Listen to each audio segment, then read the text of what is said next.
নমস্কার বন্ধুরা, কেমন আছেন সবাই? আমি তো খুবই ভালো আছি। আজকে অনেক দিন পর চলে আসলাম আরেকটি নতুন ভিডিও নিয়ে।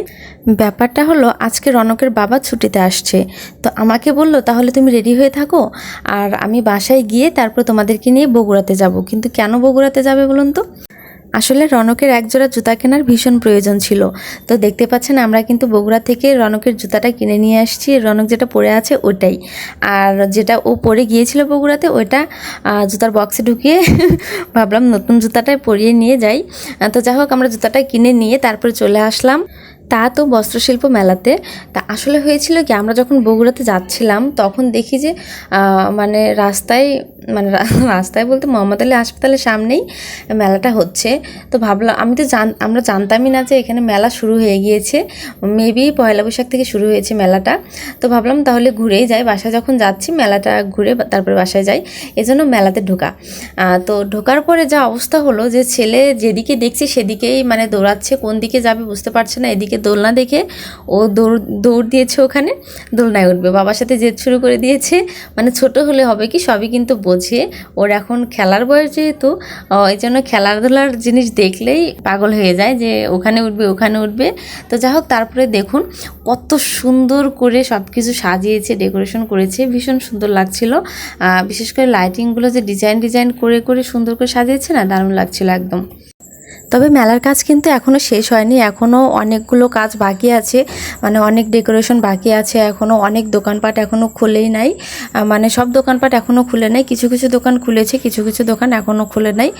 তো যাই হোক, যেগুলো খুলেছে আমরা সেগুলোইকে দর্শন করে আসি। তবে আমাদের বগুড়াবাসীর মধ্যে যারা আমার বন্ধু আছেন, তারা কে কে মেলাতে গিয়েছিলেন অবশ্যই কমেন্ট করে জানাবেন। আর হ্যাঁ, একটা কথা বলা খুবই দরকার, এই যে নৌকাটাকে দেখছেন, এই নৌকায় কে কে উঠেছেন এটাও কিন্তু কমেন্ট করে জানাবেন। আমি তো একবার উঠেছিলাম, আমার মানে জীবনটা যায় অবস্থা, কোনো রকমে বেঁচে এসেছি। আর তারপরে আমরা ভাবলাম যে এখন একটু কয়েকটা বেলুন ফুটানো যাক, মানে কে কয়টা ফাটাতে পারে।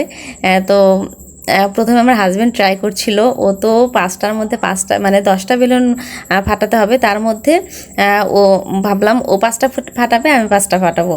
ও 5টার মধ্যে 5টায় ফাটিয়েছে, আর আমি জানতামই না যে এগুলো ফাটানোর নিয়মটা কীরকম।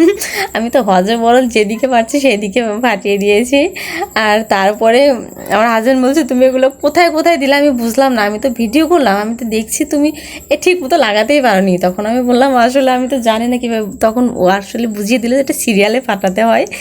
তো আমি তো হযবরল ফাটিয়ে দিয়েছি। যাই হোক, আপনারা যারা ভালো মতো পারেন তারা অবশ্যই সুন্দরভাবে ফাটাবেন সিরিয়ালে।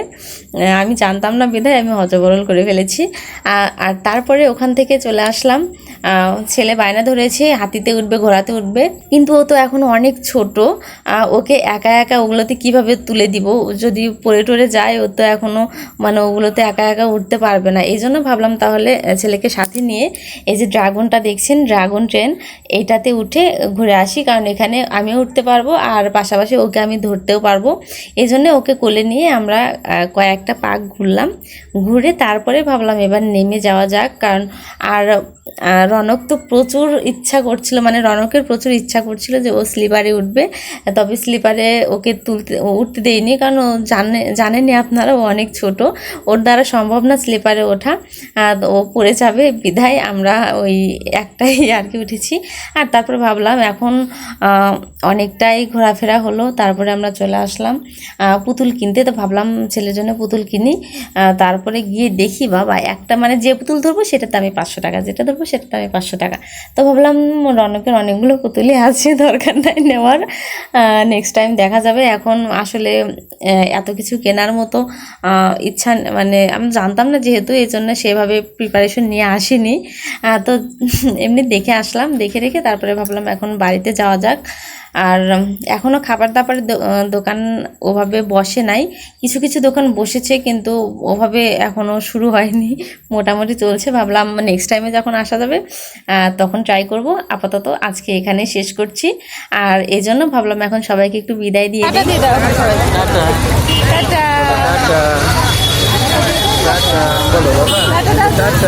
বলো টাটা।